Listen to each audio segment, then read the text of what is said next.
It is Bubba Rocks Media, and we're back with the Rising Bands, my absolute favourite. And I've got a Canadian metal band to talk to tonight, and it is Dawn from Dead Days. Welcome in, Dawn. Thank you for joining me. Thanks for having me. I appreciate it very much. Yay, I'm excited to get talking. And if you can just first of all, just introduce yourself to the folks listening and watching. Absolutely. I'm Don Tour. I am the vocalist of a band called Dead Days from London, Ontario, Canada. Thank you. And what I want to do first of all is just go back to the start because I know the band is actually made up of a few different bands. So different members from different bands. Is that right? Yep. Yay. And then if you can just for folks listening, new fans, how did that come about? Was there a reason behind the origins of this band? Essentially, this all came about because I took a break for about 5 years Mm, off of music. I decided to get a real job and actually make some money in life because trying to mm, be in a band is very expensive. yeah. Um, Essentially, it came out of just the fact that my wife was like, you kind of seem unhappy. Oh, There's you're missing something. You know what I mean? Like I was just working and we'd gotten married and we took the time to just be together, and that mhm. was great. But I've always been I need something to focus on. Yeah. I've kind of been that way my whole life. But yeah, this band, it kind of came out of necessity, really. Um, Mm, I used to be in a band prior to this called Horizons, and it was from mhm. Toronto. It's kind of like a weirdly well-known internet band that kind of just dropped off the face of the earth. We did a couple of tours. I was like, I kind of filled in vocals at one point for their vocalists who quit. And then I joined and I worked with them for a few years and we went on tour with like Ice Nine Kills. That's how we got Nice. linked up with our current producer, Yeah. JD. So just it made a lot of like little doorways for us. But yeah, that kind of fell apart. We were on the brink of getting signed and we had a beautiful tour hooked up with Emery. I don't know if you remember Emery from back in the day, kind of like Mhm. post-hardcore screamo. Yeah. But we had all these things lined up and it was super exciting. And then a couple of members quit like the night of all this information we got. It just wasn't for them anymore. And Yeah. it's, things happen in life. But yeah, I was kind of devastated after that. We'd spent so much time and work, and Mm. so I took a break. I took a long break. It was kind of one of those moments where you're like, you know what? I don't think I want to do this anymore. Being in a band it's It's a lot of rel- work. yeah, and you got to rely on other people, and Yeah. it's tough. It can be very tough. But yeah, it all came out of necessity, essentially, after all that rant. But I actually really relate to that too. My partner, his band, they went on a bit of a hiatus for a while as well. And I was the same to him. I was like, dude, start the band back up. You're Mhm. miserable. Get out there and start doing music. And I just think with musicians in general, it's in you and you just can't not do it. Yeah. Um, but it is true. It is a hard world out there for it. And, this is why I'm working really hard to get as much value from, guys like you with the experience in bands that are doing well. For the new bands starting out, just to help keep them going. And, because there is always going to be ups and downs, like bands starting, you never really end up in the band that you started with most of the time. Some Mhm. get lucky, but there's always, different doors opening and things changing. So, your story is great too, because then that's going to show kids listening that, just because it's going to go that way doesn't mean it's not going to go another way eventually. Because you guys are, there is a buzz around you now. Like I came across you that way. And yeah, it's really cool to hear that. So thank you for sharing. Yeah, absolutely. Yeah, no, you're Uh, right. You're right about all of yeah, that. definitely. And like what I always love to know as well is as a band, 'cause your sound's cool. I love the metalcore with the electronics. I just love all of that sound and the different, the screamy screamies and the singy singies. I love them. Yeah. Yeah. And Same. I'm always keen to know individually, I don't know if you can speak for the rest of the band, but even for yourself, who you're a fan of that has helped to shape the current sound that you're doing now. Yeah. You know what? We all listen to a lot of the same stuff, but a lot of stuff where I'll throw out a name and they're like, "What? Who even is that?" You know what I mean? Um, Honestly, growing up, it was actually a lot of Canadian like Mm. screamo bands and metalcore bands that I loved. So some of the names I'm going to drop probably won't know, but Yeah. one of the biggest ones was like Alexis on Fire. I'm sure you know I Alexis on know that Fire. one. Yeah. Yeah, Hmm. they're obviously huge in Canada, and then it's funny because being from here, like we had like Much Music, which is like Canadian MTV. All right. Cool. I mean, so it was the thing that we would watch. I'm 35, so I mean, some people won't get a lot of my references even nowadays. So, um, but I was watching, TV as a kid, and we'd watch music videos all the time. And then when bands like Alexis on Fire, which was like screaming and singing, came out, I was like, Awesome. what? Like, yeah, it just blew my mind. Right? It was Yeah. life changing. So, I like bands like Alexis on Fire. It was kind of like they were not far from us. Like they're from St. Catherine, which is like an hour and a half, 2 hours away from Mhm. us. So that kind of gave that little spark when I was younger to be like, oh, like it's possible. You know what I mean? Like they're just simple dudes from a small town. Mm. Bands like Dead and Divine, which again, you probably wouldn't know, but they were like hometown heroes to us. And Mhm. then a lot of stuff like, We Came as Romans was like the stuff that started it up. Ice Nine Kills, Mm. um, like Moss of Flames, Bad Omens now. I just remember when Bad Omens was just like a straight up metalcore band. Yeah. And I listened to them from the beginning. It was kind of cool. And now to see them get huge and They're it's, blowing up too. yeah, Huge. amazing. Yeah. And it just kind of it goes to show too that like it doesn't happen. I mean, success can happen overnight, but like they've been grinding Very for rarely. Yeah. ever, right? Yeah. So Yeah. that kind of keeps you in check. But yeah, I mean, all the modern metalcore, but stuff like Silverstein. I don't know if you know Silverstein. They're also Same. Canadian. Yeah. Yeah. It just all this kind of rock and 3 Days Grace and Mm. Nickelback. Like that's the stuff that I like. Oh, that's cool. And I always love that, with bands, there is typically like a mix of genres and bands that folks like. And then that is what helps to basically shape your own unique sound. So I absolutely love that part of it. And then you mentioned there like a lot of Canadian bands. And I'm curious because I know I interviewed the Opalinsky twins, Opal Mhm. and Sky. And I'm wondering, is the Canadian scene um is it small? Like, because you guys are on either side of the country, but is it still a small scene within the metal industry? Yeah, yeah. Canada is like it's very tough Mhm. to tour and expand.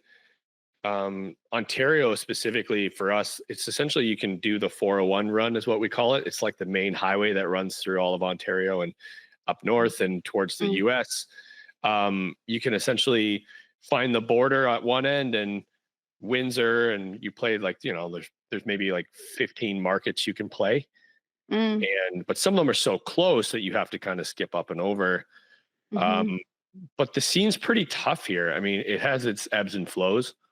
Right after pandemic, after everything Mhm. shut down and shows came back, it Yeah. was great. It was crazy. Everybody was back at it. But right before that, like being in a band around here and in the general area was pretty tough. But yeah, there's a scene. It's very pocketed though. Like certain Mm. areas are great, and if you play a show there or you'll have fans there.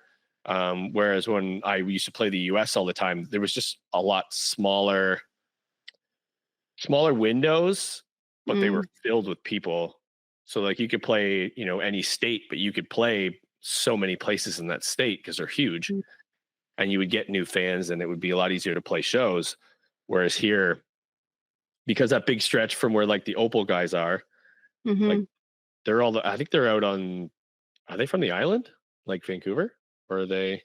They did say Vancouver, yeah. Yeah, I don't know if they're on an island, but I don't know. I don't really know yes, where the way out that's there. me. They, Yeah. yeah, same thing. It's like they have certain spot, but like from there to Ontario, Mhm. there's like nothing in between. Like we have such a huge country, Giant. but it's just empty. Half of it's empty. And I mean, for what there is, there could be, like traveling across all of Canada to tour is very rough. And the drives are huge. So you're just losing money all the time. Yeah, that's a good point, actually, because here in Ireland, it's tiny in comparison, like I've been there. tiny. It's very Oh, tiny. really? Oh, I where'd have, you yeah. where are we at? So my wife and I did like a 2-week honeymoon. We just rented a Uh-huh. car and drove all over. We started Cool. in Dublin and kind of went down and around and back to Dublin.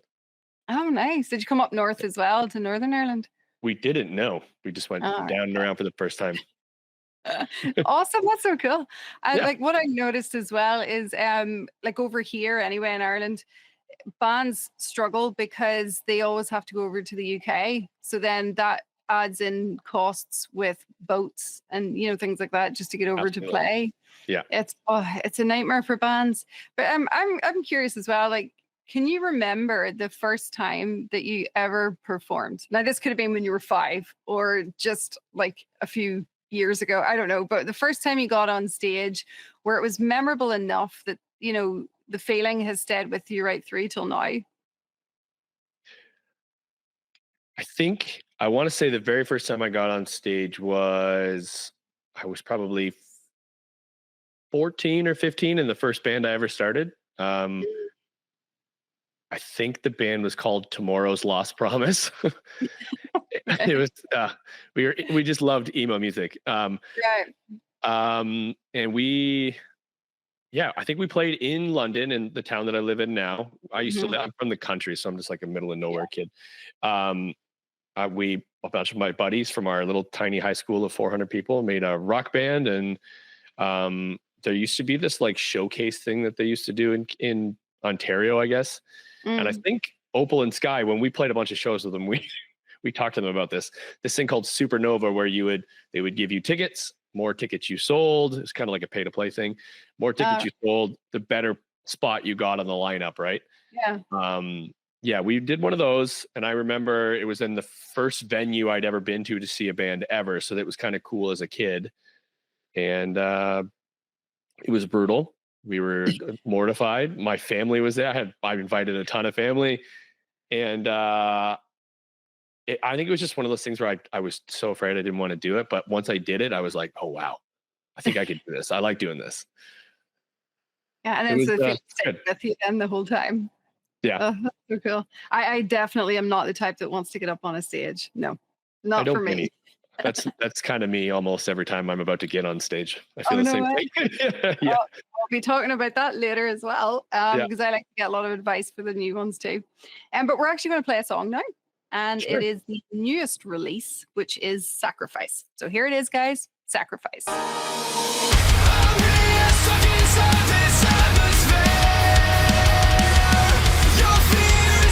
So you love that song. I actually heard we teases of it on the socials before you released it.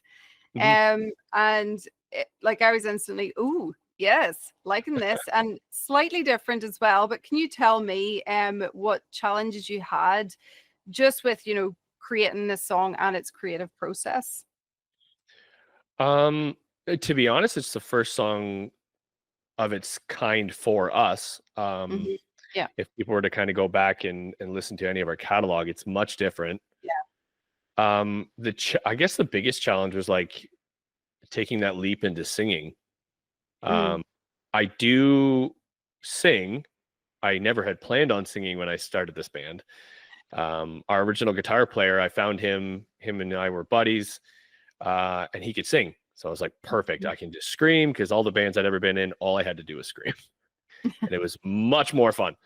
Um, but unfortunately, kind of close to the beginning of the band, he, chose to leave, and that Hmm. kind of put me in the hot spot to learn to sing, because there's screaming and Hmm. choruses and everything in most of our songs. So I was very terrible the first year. It was a lot of work, but you know what? But I usually I don't.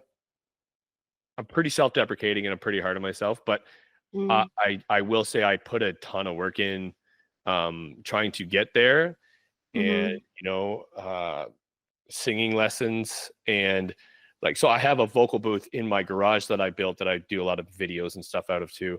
And I spent hours and hours and hours in there, hating myself every time I sang, until I kind of could carry a tune. And that was probably the biggest challenge for that song, was taking the step to slow it down and almost a more emotional side of Dead Days. We have some pretty intense lyrics, but like this is one of those first ones that was very tough to write, to make sure it wasn't, I didn't feel too vulnerable or stuff like that. I just wanted to have something that people could more relate to than just break down Mm.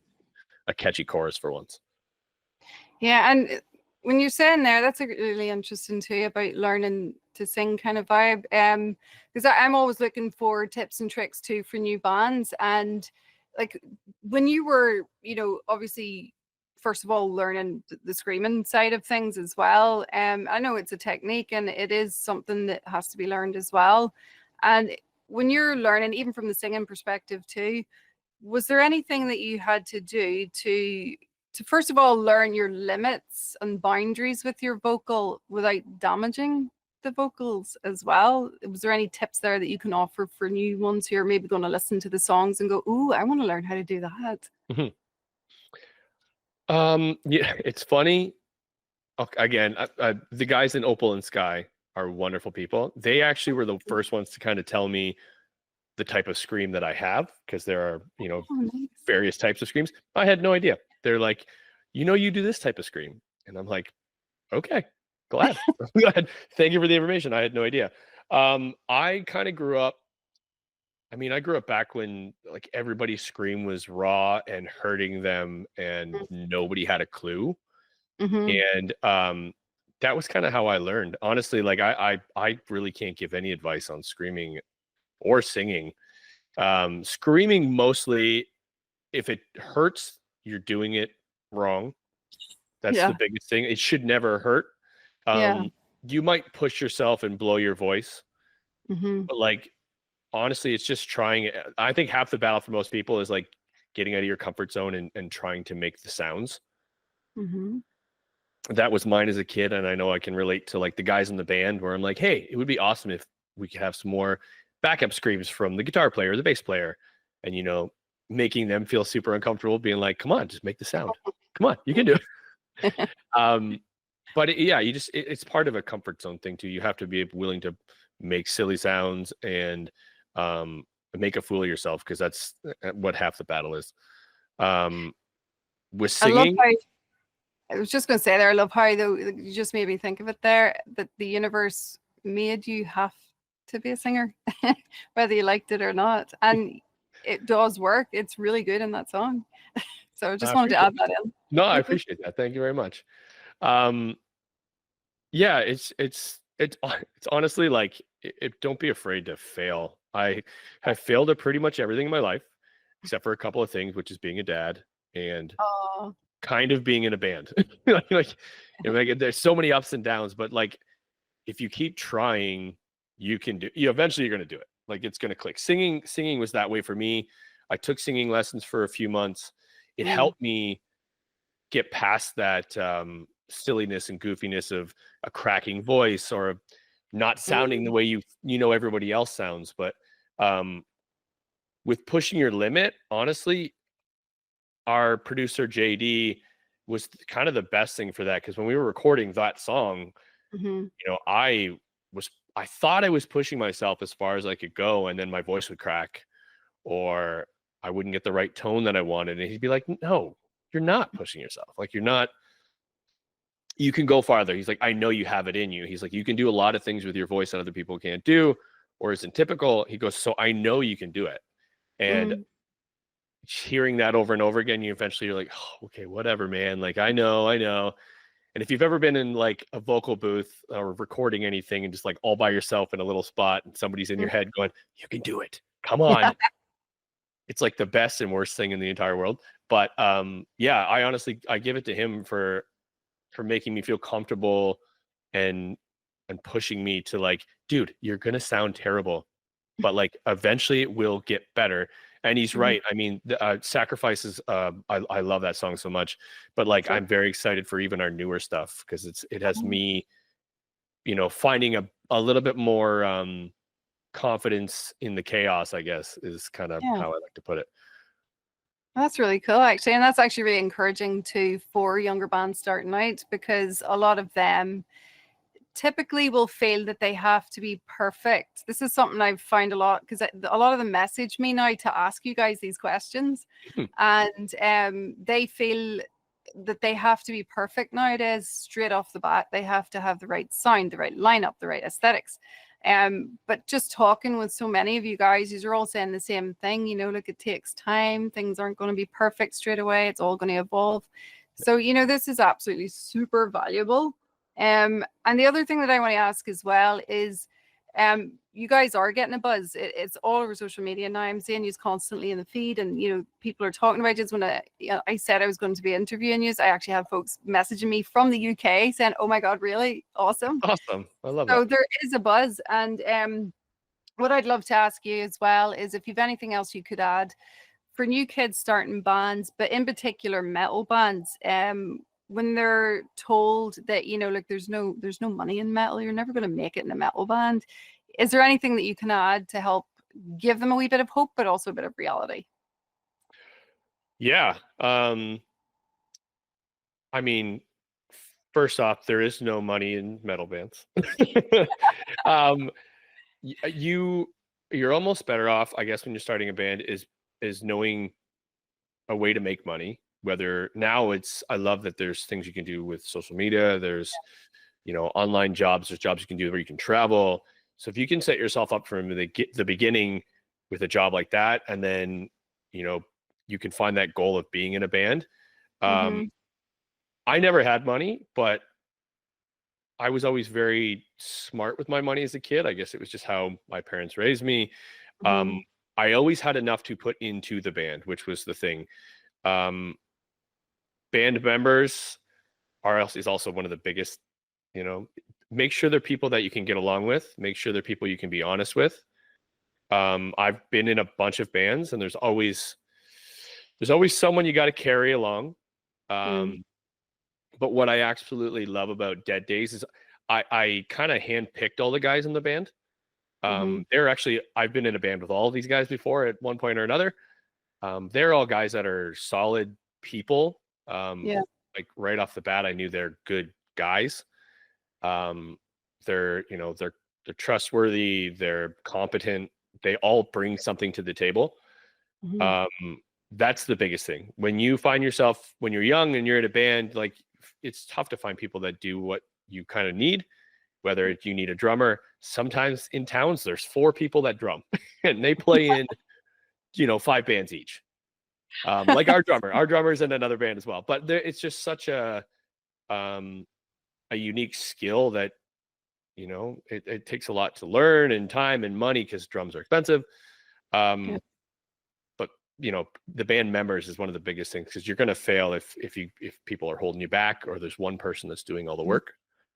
I mean, I've heard that a million times when I've been in bands for 20 years now, and I'm still looking for advice on being in a band. So um it nowadays it's social media, being present. uh Again, social media, I guess it's a lot like learning to sing or scream. Don't be afraid to look stupid. Yeah. You're marketing a product. It's what you make is what people hopefully want. um that's 2 of the biggest things. When it comes to actually making music, make whatever the hell you want, make what you think is cool. um I mean, over the years, how I've viewed music is very different. I've always loved the pop structure of verse, chorus, Yeah. breakdowns, like a simple structure, but that's what catches people's ears. That's just kind of a known thing. um but there's a market out there for literally everybody. Like when we started this band, you're like, hey, you know what, maybe we'll just do it on weekends, and we'll see if anybody even cares. You know what I mean? We had that kind of defeated mentality already of, Mhm. there's a lot of bands, there's a lot of good bands, maybe we're past our prime. um but as soon as we dropped our first song, it did well. I mean, there was an audience for it, and people were hearing us, and it's kind of just grown from there. So I I'm very honest about everything. It's tough. Being in a band is very tough. So you have to have a thick skin. You have to have Mhm. a backbone. There's going to be people that hate everything you do and think you're silly for doing it. we've had all those people as well. But at the end of the day, if somebody, hits you up and says, your band's awesome, like that's all you need. That one person could carry you forever, because that's something you made that somebody else thinks is cool. And it's as simple as that. It's pretty neat. It's true actually as well, because no matter what, people are going to hate. It's just going to happen. So you may as well just do what you love, because they're going to hate either way. Absolutely. And you do mention social media, and I actually feel social media is a powerful tool now for bands, for band awareness and things like that. Like, I'm on every day scrolling Instagram, scrolling TikTok, looking for bands, actively looking for them, because I always want to find new music, I always want to find new bands. And I just find that if a band is going to stop the scroll, and I'm in. I'm like, yes, okay, who's this? And that it works for me. But I've equally spoke with other bands, and they feel like social media is like the bane of their life. They hate it. But I do think that unfortunately it is something that needs to be utilized now. And you definitely are doing a great job with it, because it's definitely worked. It stopped my scroll. And obviously the song, it has to be a good song.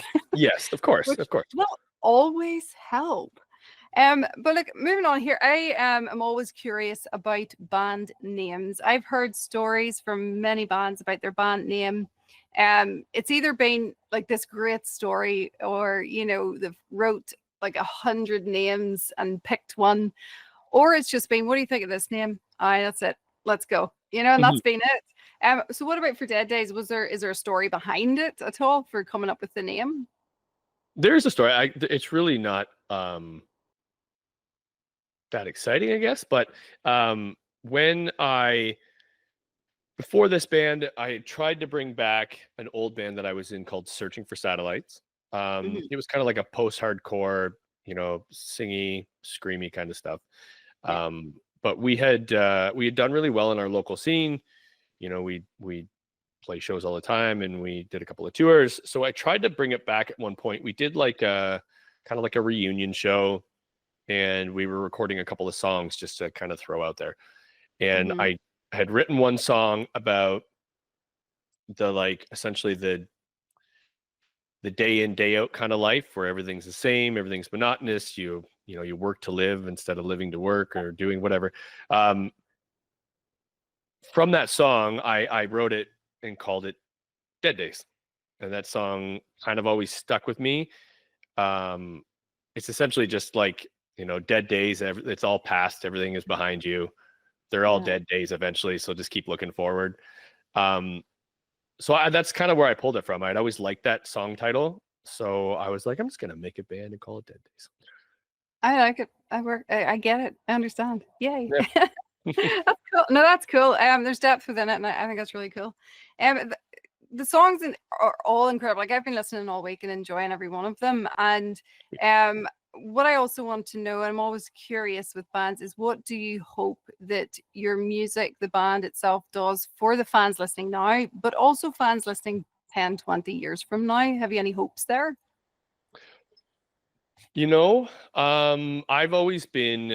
I've used music a lot my whole life as, tools for how you feel. Yeah. If you're feeling shitty, or you lost a loved one, or you're in a bad relationship, you're going to listen to music that makes you feel sad. You're going to, something that kind of matches your emotions. Mm. Um, I've always really liked writing angry songs.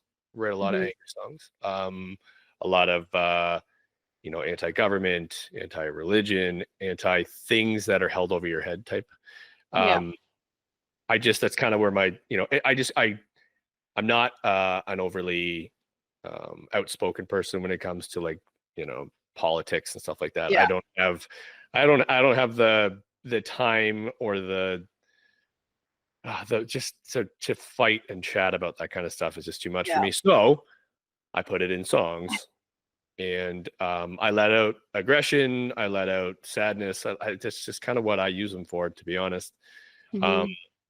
and I kind of hope people recognize it, and can feel it or use it as well.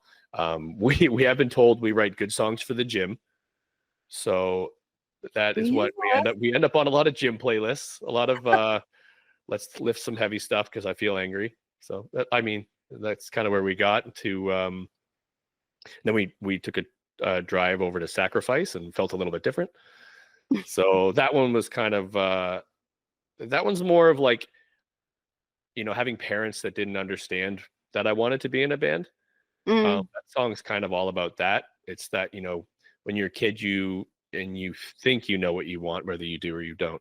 yeah. Um, but there's nobody there to kind of help you, or that understands kind of the emotions that you're kind of lost in as a kid, where you can't just get up and go. You can't just start your life the way you want to start it. I've Mm. wanted to be in a band since I was like 13. And Oh, my cool. and I've told my parents from the time I was 13. They're just like, yeah, okay, go ahead. Like, good luck with that. It doesn't work out for everybody. Um, but that's where that song stemmed from. Like that feeling of being lost and stuck inside an atmosphere that you don't really want to be a part of. And it is actually really beautiful. And I do relate a lot from a different perspective. Obviously, I do not want to be in a band. um, but I mean, music has always been a part of me. I always connect with it emotionally. It's where I turn to instead of therapy. I'll go to music. Yeah, me too. And yeah, and like that song, it's relatable in many different things as well. You can relate the Sacrifice to a lot of other things too. So it's really cool that way. And I love that about music.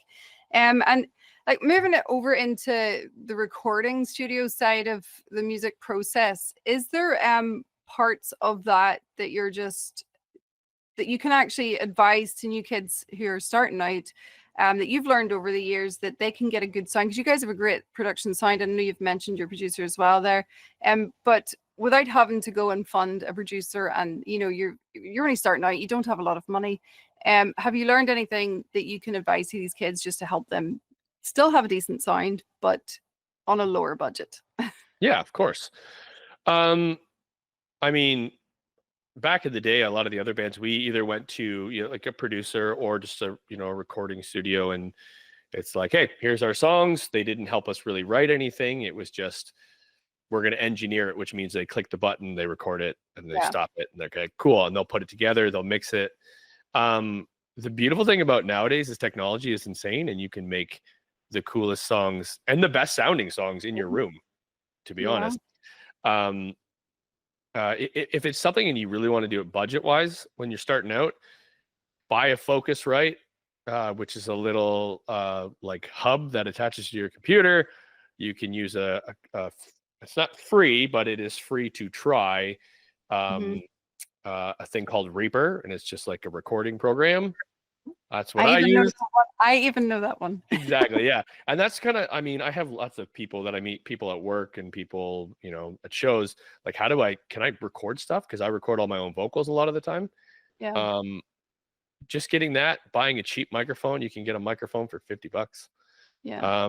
And with that little box, you can plug a guitar in, you can buy cheap sample packs and figure drums out. You can YouTube school everything, and Very you can true. make a half decent sounding song, just at home. Or, I mean, most cities have some type of recording studio, Mm. uh, that can go. A lot of places will scale to like your budget. So Mm. if you're saying, hey man, I've got $500 and I want to make a couple of songs, they'll probably help you out. They might not give you, um, how to write the song advice. They might not really produce it. They might just say, cool, I'll record what you want. I'll make it sound good. Because a lot of the Mm. time those places, they're putting something out with their name on it, and you want it Mhm. to sound half decent. Um, those are the two ways that I would recommend, to be honest. I mean, we've done both in other bands. Yeah. And as long as you can get what you want across, as long as you can get the feeling and the emotion, and it doesn't sound like you're stepping on a cat at the end of the day, I mean, somebody's going to listen to it. Fair. And is there like a point in the process where you're like, you know what, we're ready for a producer. Let's put a bit of money together. I know there's bands who do shows and they save up the money from the shows. They don't drink their money from the shows. People, there's a big lesson already. They save that up, and that's when they're going to, put it into getting a decent producer. But is there a point where you would advise kids to go, right, this is when you should be looking into that side of it? I mean, you could start that route. You could literally just play shows and save money Mm-hmm. up. That's how we had to do it back in the day because you couldn't record at home. Mm-hmm. But now, I mean, if you can find somebody that'll do it for $500 and you can put a couple of songs, the internet, you can shop your stuff on the internet that way. You can make a name for yourself. You can make a buzz, Yeah. even if it doesn't sound amazing. I mean, Instagram and Facebook are going to kill the quality of anything you put on it, anyways. True. So just chalk it up to that. um, as long as you put the effort in and make some songs, however they're recorded and they sound okay, Mm, um, I would do that first just to know what you want to sound like. I mean, producers will help you find your sound, but mm, at the end of the day, like we demoed all of our songs at home. We do listenable versions of them. I record vocals over them. That's how I write the melodies and the patterns. And you would show people, and they wouldn't scoff at it. But to get the final quality production, um, when you're ready to take a step, that's when you would want to, find your producer and find someone who can help you, like mhm. go beyond what you do. Like, I don't know. I would just release a couple songs, see what people think, see what you think, because Mhm. ultimately you're so excited to put music out when you're younger. You don't really know what you want it to sound like. I mean, even if you go back and you listen to the first EP from Dead Days, it sounds vastly different than all the other songs too, right? So, Mm. taking your time, record a song, find a producer when you have the money and you want to get serious about it. But yeah, don't drink all of your money away after your show. Um, I did that back in the day all the time. But after I'm sober 4 years, so Oh, wow. Cool. pretty much all the money that I make at shows and we make at shows goes right back into the band. We don't actually take any of it. So Which is the best thing to do. And like I've been speaking to so many bands as well, and they've all said the same thing. Treat it like a business, so any money that you're making, put it back into the band, don't be taking it for yourself. So that's a big, big lesson there. And it's every band I've spoke to says the exact same thing. mhm. Has had any form of success whatsoever. It's treat it like a business, kids. Right. So speaking of music, we're going back into another song now.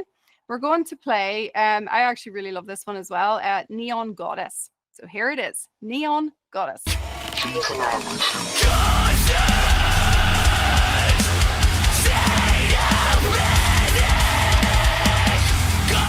I love the mix of the electronics with the riffs. I've always loved that. I love synths and things like that in with music. But what I've also noticed as well is the video to this one's really cool. And again, like there's been debates in my comments in my socials, and people even DMing me to say that music videos they just don't need them anymore, they're not necessary, and I wholeheartedly disagree. I do think that they are needed, even if it is just to get something up on YouTube, to have the song playing, because like I'm always looking for things everywhere, on all socials.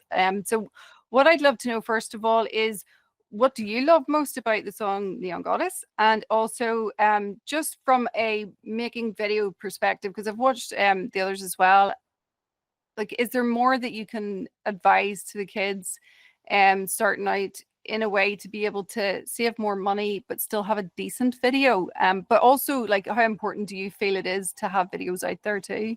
Of any type, like the sound ones, the lyric ones, things like that as well. Yeah, I guess. Well, Neon Goddess. Sorry, I start from the beginning. Neon Goddess. I love Neon Goddess. It's our heaviest Brilliant. song. I think it's one of my favorite ones, honestly, that we've written because it's so heavy, but there's still that little touch of melody in there. Yeah. There's still a couple lines of singing, and those are my favorite parts. It just kind of brings it all together. Um, it was just kind of one of our down tune, like throwdown songs that we love, and fans love hearing those ones Fun. live. Yeah. Yeah, it makes the room go.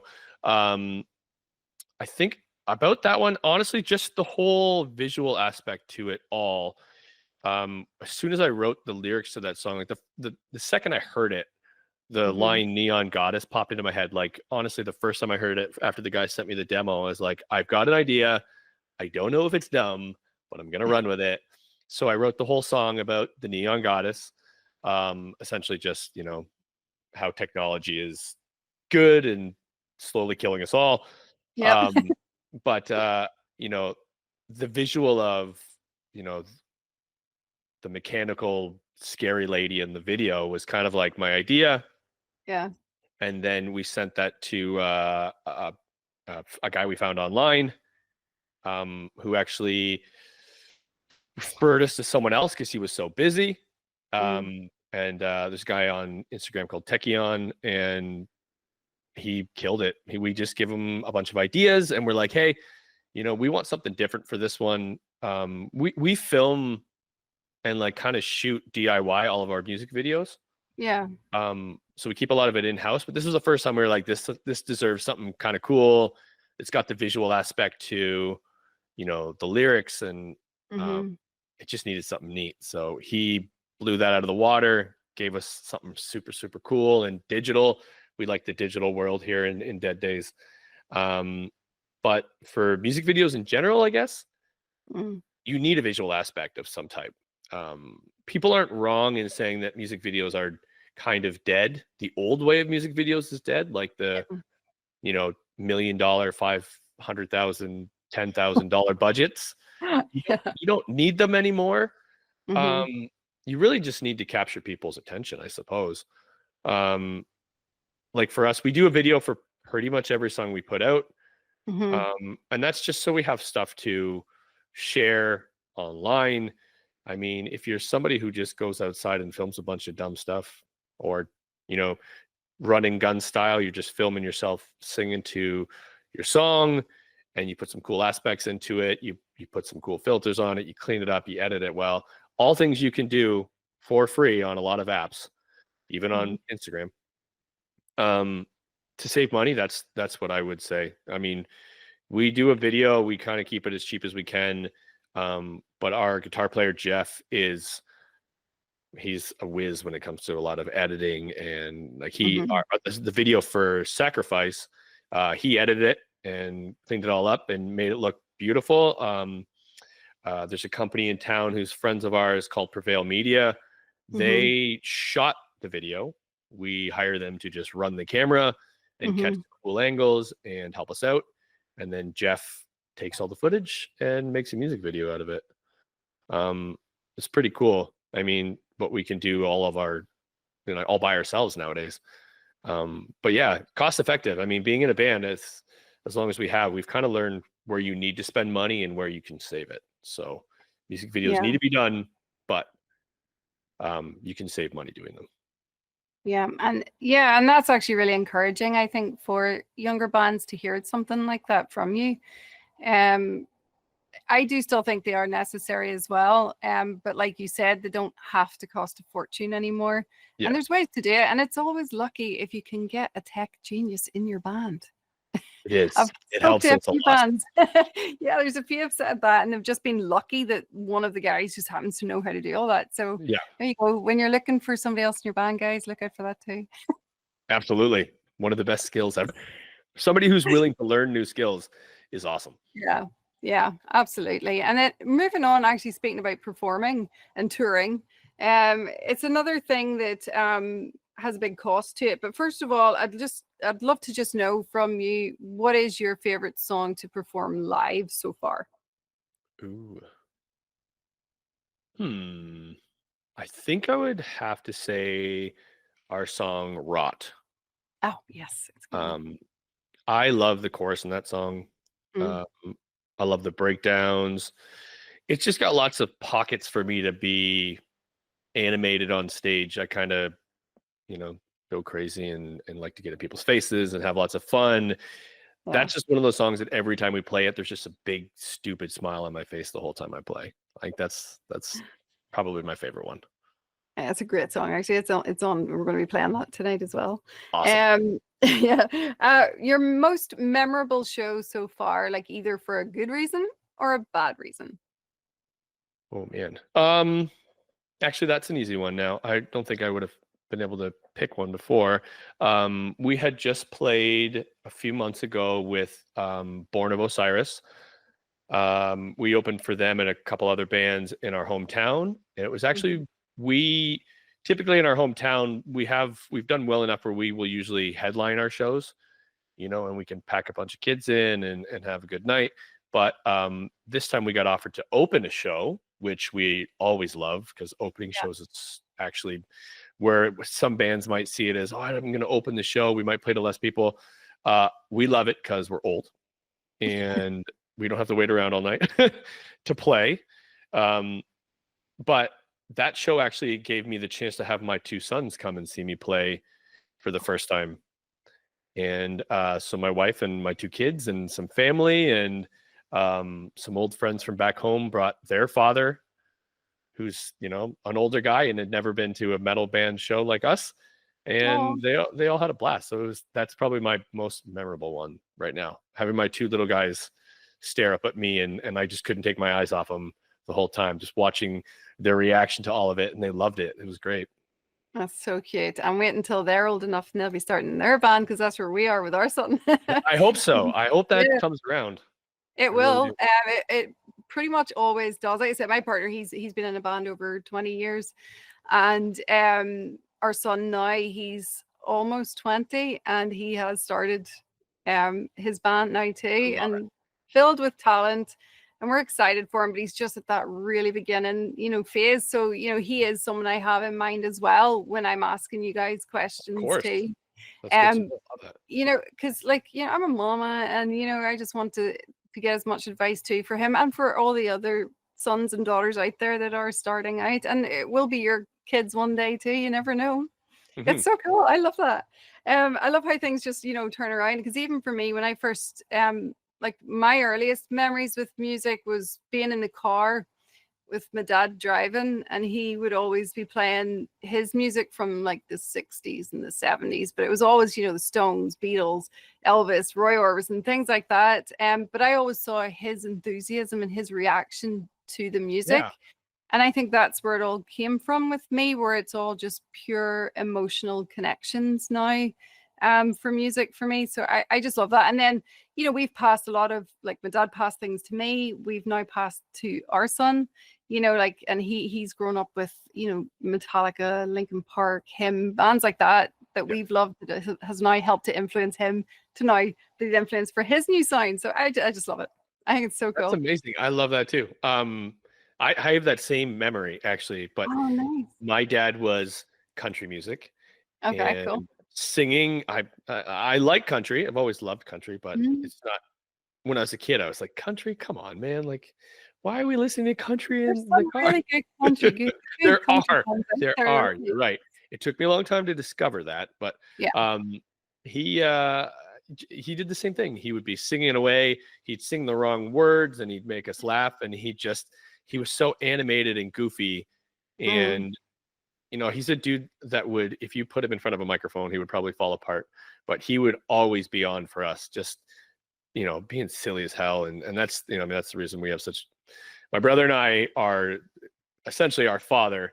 We're just goofy. He didn't take anything too serious, and he was always like, who cares? Just sing the songs, have fun. I it's the best. I love that. And then, without realizing that, you'll be doing the same with your kids. You'll be influencing them into their choices as they get older, into maybe what's going to help shape and form them into their musical tastes. So it's so cool. I just love the way it just goes round and round and round, and I just think music is so powerful that way. And like, we're speaking about touring there as well. Just pulling it back here a wee bit. I know we talked about it a bit earlier as well, where I was saying that in Ireland it's tough cost wise, and you mentioned the same thing. Because I think even since COVID, it's got worse. It's got more expensive. Yes. And then the other thing is, I'd asked a band one other day. I was saying, what do you do to save costs with touring? And they said, just eat McDonald's. It helps, things like that. But it's cool to hear just different perspectives from other bands and what they do to save on cost. But not just that, there's a boredom aspect in touring that I know of. I've been on few back in the day, and it's first of all the traveling, and then the sitting around. You do the sound check, and then there's a sitting around before you have to play. And a lot of kids, they don't realize that side of it, that boredom side. So would you have tips that you've learned over the years to help with the boredom, or is there like a prankster in the band that helps with the boredom and gives entertainment? Is there anything that you've learned over the years that can help with that for the kids? Hopefully you like to read books. Books is Ah, nice. yes, awesome. For me, it was always a social aspect. I find in my day-to-day life, I am a very social guy. Mm-hmm. But I'm also not somebody that has, groups of friends that I hang out with all the time. When I'm home, I'm home. Being in a band is my social time. So I Mm, think that's kind of where I would come alive. So whenever I'm out playing shows, I love meeting new people. I love talking to people.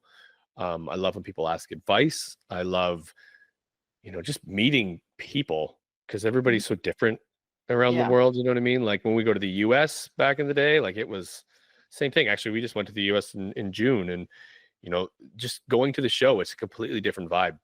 How Mm, people carry themselves, how people stand around at the shows is different. And just like getting to know other bands, you know what I mean? Like me and our drummer Adam, or my drummer Adam and I, are the social, butterflies of the group. yeah. Like we're the ones making friends just how we are. Mm-hmm. Um, and I think that's just like my favorite part, just getting to hang out with my friends is also cool because the older you get, you'll realize you don't do that as much.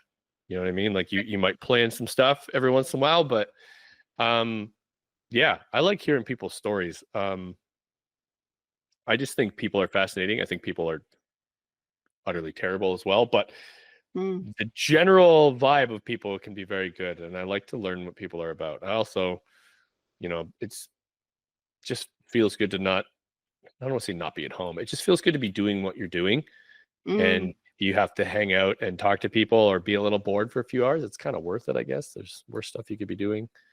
mm-hmm. That's kind of how I battle it. I am usually the goofball kind of, you know, jackass in the group that's always making everybody either annoyed or laughing or just stupid conversation. So that's usually on me.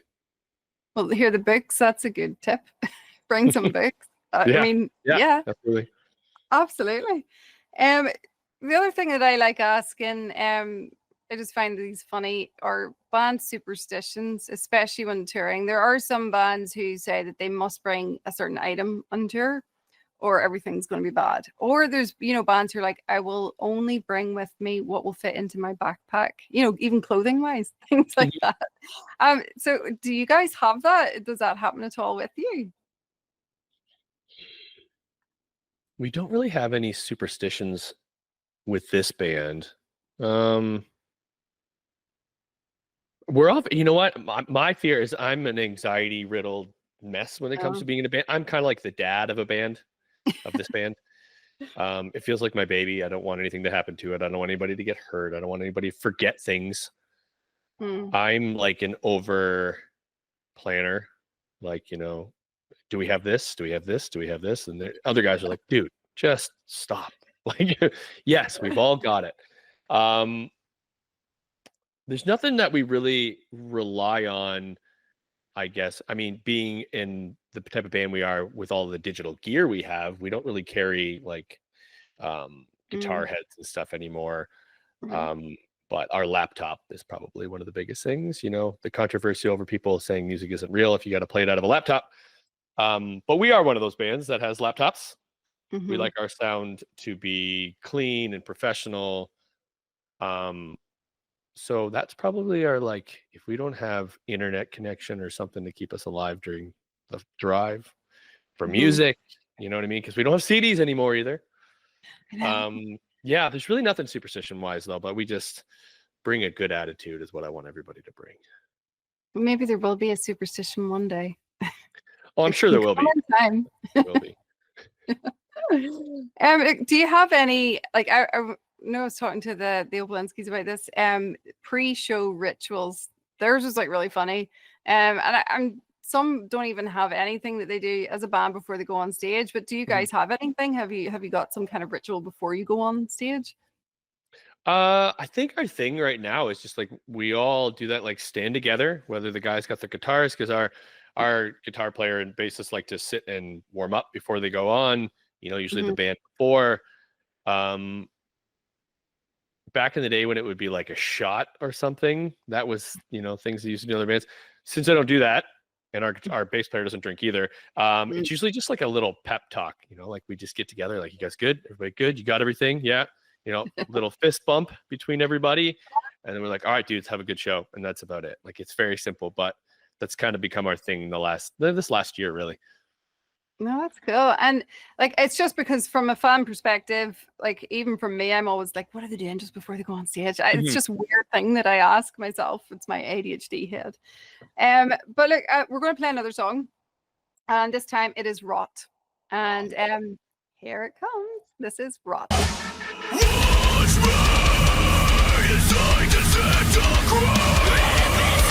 Yay. And like I said, I absolutely love the heaviness of that song.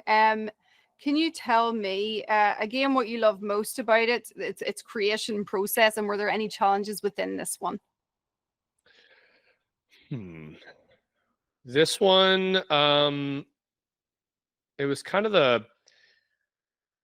the lyrics are probably my favorite thing about the song. I really love the Mm, lyrics that I wrote for it. I just think there's lots of cool lines in it. Not to like pat myself in the back or anything, but um, I think the lyrics are neat. I've always been a lyric guy. Whenever I yeah, listen to I music, love I'm one of those people that's looking at the lyrics. that. Mm-hmm. Um, I always want to know what kind of cool lines people are coming up with, and like the metaphors or the picture they can draw with the words in your brain. That's probably my favorite part. This one was kind of tough because it was like kind of my first foray into like really, really singing a big hooky chorus. Uh, Mm-hmm. we have one before that called Past Life that we had done, but that was I stumbled through it with the help of our producer. And this one was a challenge to write because I really wanted the chorus to be big Mm-hmm. and grab you, and it actually came along where I wrote two different choruses for it originally. And that's typically what I do with a lot of my songs. I'll just write about five different versions front to back or whatever it feels like. Um, but I wrote two different choruses and I kind of liked them both. And Mm-hmm. then our producer was like, why don't you take the front of the one and the back half of the other and put them together? They look kind of like they fit lyrically, they're kind of cool together. And that's kind of what it became. So it was a neat one. It was one where I got to like actually feel a little confident in singing, even Mm-hmm. though still don't feel that some days. But it was the first one where I'm like, oh, what do people think? Like, do people most time people don't even know it's me singing on it. People are like, oh, well, who sings that one? I'm like, is it your is it Ty, your old guitar player? I'm like, no, that one's me. Cool. Yeah. I love those wee stories behind the song and how it came about. Because like I've said before, I always find songwriters are total wizards. It's just magic what you guys can create. And for somebody that you don't even know, one day is just going to connect and feel emotions about it. So I think it's just such a cool thing Yeah. with music. But look, moving along here as well, I always like to ask like a random question throughout, and I've got another one for you. And Sure. it's so you're in the zombie apocalypse. What is the top album that will be playing in the background while you're slaying the zombies? Ooh. There's so many Wow. though. Oh my So many God. good choices. I know. That's a yeah, oh, that's a kick in the gut, that one.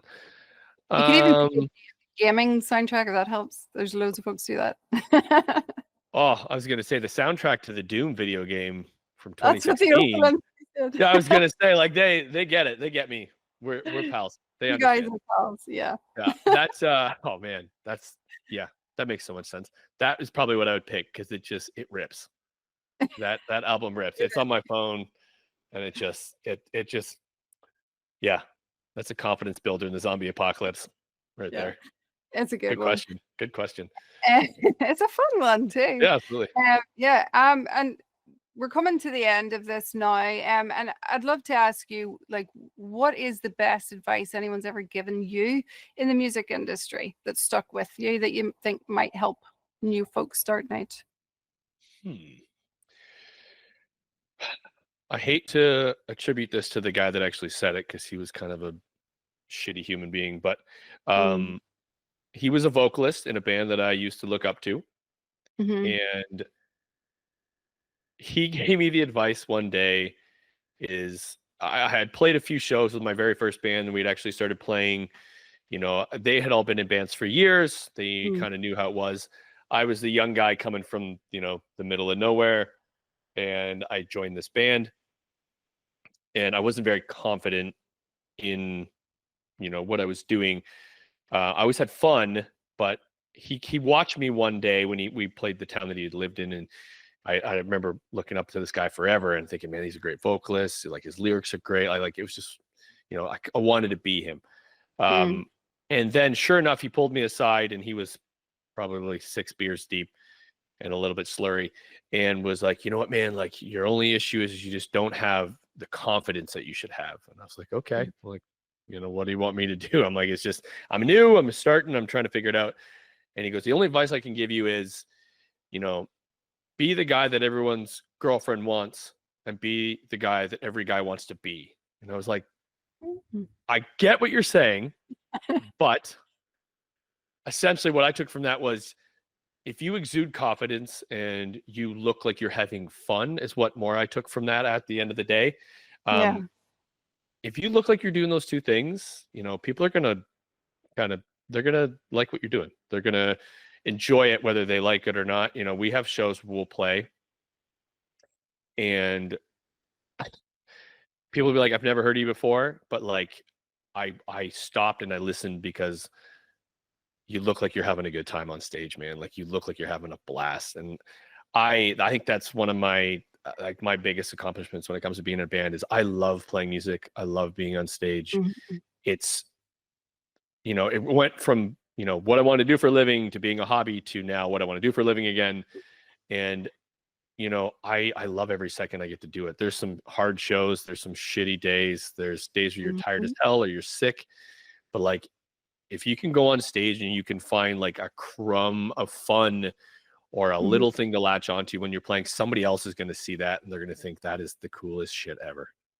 And I mean, if you look like you're having the best time, somebody else is going to have a good time too. Which is absolutely spot on, because even, from a fan's perspective, when we're watching a band, it's you do feed off them and then you feed Absolutely. that right back. And it's just this mad connection of a room full of people all feeling the same thing for music. And you just can't beat that at all. You really can't. No, not at all. Um, Best and feeling. the confidence thing is key. That's great advice. Because so many kids get a lot of imposter syndrome and things like that, when they're starting out. Yep. And like I've speak to bands who are further along and they still have to deal with that, and they Every time. balance it. It's an artist thing, I think, as well. Just constantly, second guessing ourselves in any form of art whatsoever. Um, but look, you've given so much value. Like I really, really appreciate this. The kids listening, they're going to learn so much from you. And I just want to know as well is what is next? What have you got going on next for Dead Days? Well, we just released the new song. It's been out for a little over a month. Hmm. We're going to continue pushing that as much as we can because it's probably one of our favorite songs, and we want to push that as far as it can go. We have studio time booked, so we will Hmm. be making new songs. Super Yeah. excited for that. That's probably one of my favorite experiences is sitting in the studio with my buddies and making the songs as good as we can.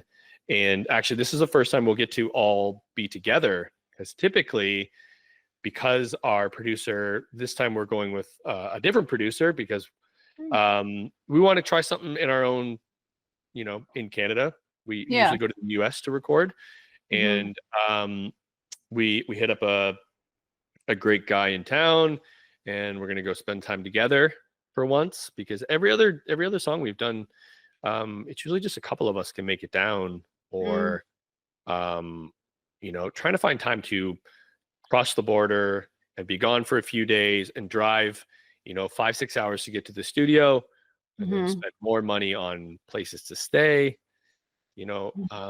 So just from the standpoint of like, we want to do something together finally after all these years of making music. Like I said, music can be made anywhere. You can make it in your room, but getting to sit together and create the songs this time, I think will bring a different vibe to it. And that's kind of what we got going for the rest of the year. Going to get another song out hopefully by the end of the year, and then record some more, and then hopefully we can cram as many shows as we can next year and just keep on trucking along. And take over the world. Yes, take over the world. Come to the UK one day. Oh, I would love to. We can't even get to the US. It's so hard. It's ridiculous. Yeah. Oh, it is mad, but there's definitely a fan base here. You and the Opals get you both over. Canada's killing it, actually. I've noticed that. Like, I'm obsessed with Finnish music as well. I think the Finns are incredible with their music, but I've noticed quite a few Canadian bands now are starting to kill it. So there's a race going on. Good Who's for us, gonna win? finally. Sheesh. Doesn't happen very often. Well, look, we're going to play out with Survive the Hive. That's going to be the last wee song for us. And just before we play it, I'd love to know from your perspective, what would you love the fans who are listening right now to Survive the Hive to take from it? Oh, Survive the Hive is, essentially about not falling in with the status quo. Join a band, make art, do something that makes you happy. Don't follow what other people tell you to do. That's really what it's about, making your own path and not following along with everybody else. That's kind of what I would say to take from that. And that is perfect. Message too for the kids out there: follow that dream, guys. Chase it. Look, Absolutely. Thank you so much for doing this and hanging out with me and talking music. It's been an absolute blast. And I really appreciate all the value that you've given too. So I really do appreciate it. Of course. Thank you so much for having me. I really appreciate you reaching out, and I love doing these things. It's great to meet you, and thank you for all the wonderful questions. I've done some before that can get, the questions can be pretty base level.